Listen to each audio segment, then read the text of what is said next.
Have you ever felt stuck on your English journey? You have all these amazing ideas in your head, but when you try to speak, you just can't find the right words.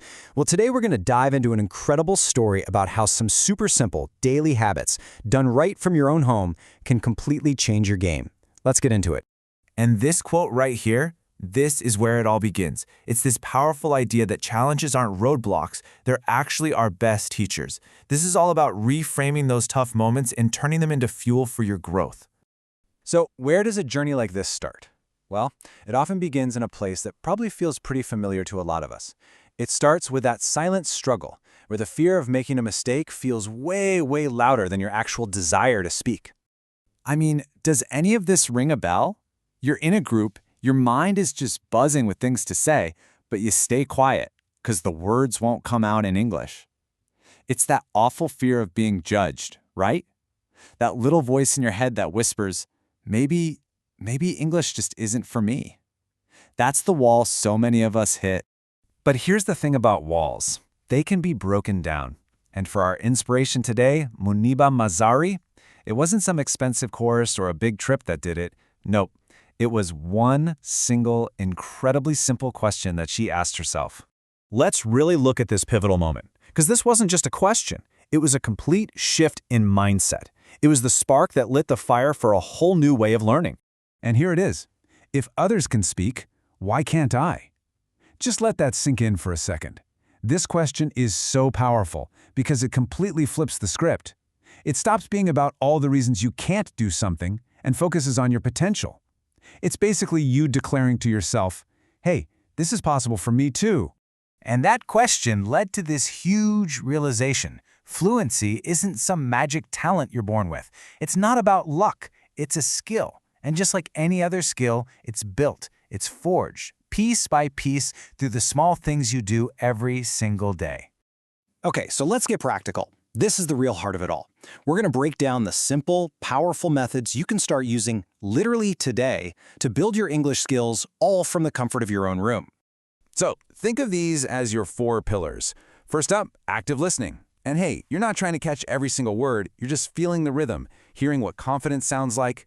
Second, speak to yourself. Your mirror is now your best friend, your private classroom. No judgment there. Third, write a little every day. Just turn your thoughts into sentences. And fourth, read out loud. You gotta train your mouth to make the sounds and get that clarity. See? Totally doable. Now, what's so special about the number 3? Well, this represents the 3 golden minutes of practice every morning. That's it. Just 3 minutes describing what's around you. Okay, there's a blue cup on my desk. The sun is shining through the window. This incredibly simple habit starts to train your brain to actually think in English. And that's really the whole philosophy here. This is not about memorizing a bunch of grammar rules from some dusty textbook. It's about living the language. It's immersion.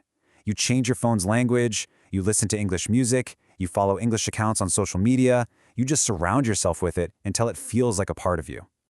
Okay, let's switch gears to talk about mindset, because this is a huge one. This is about letting go of that impossible goal of being perfect and instead focusing on what really, truly matters. And this chart just lays it out so perfectly. Look, the real goal isn't having a perfect accent. It's not knowing every single word in the dictionary. The real goal is clarity. Can people understand you? It's expression. Can you get your ideas across? And most of all, it's confidence. Can you speak without fear holding you back? Seriously, I want you to read that again. Confidence isn't something you get after you learn thousands of words. It comes from being brave enough to use the words you have right now. You already have enough to start. I promise. So, how do you even know it's working? Well, progress kind of sneaks up on you in these little magical ways. Like one day, you'll be watching a movie and realize, whoa, I didn't need the subtitles.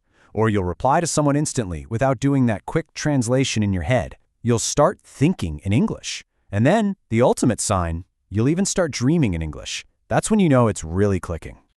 So here's the bottom line. All this knowledge is great, but it doesn't mean a thing if you don't do anything with it. Your journey, your own personal transformation, it can start right now, in this very moment. And just look at this comparison. It says it all. The person who practices for just 15 minutes a day will always outgrow the person who crams for 2 hours once a week. You want to know why? Because consistency builds a habit. Motivation comes and goes, but habits stick. It's not about how long you practice, it's about how often you show up. If you take away only one single thing from our time together today, please let it be this. Do not underestimate the incredible, life-changing power of your small, daily efforts. Every single word you practice counts. Every minute counts. It all adds up to something amazing. So, I'm going to leave you with this one question. Forget about some huge, perfect plan for next month. What is the one, tiny, small step you are going to take today? Are you going to speak to your mirror for 60 seconds? Write one sentence in a notebook? Listen to one song or really listen? Your journey is waiting. It just needs you to take that first step. Go for it.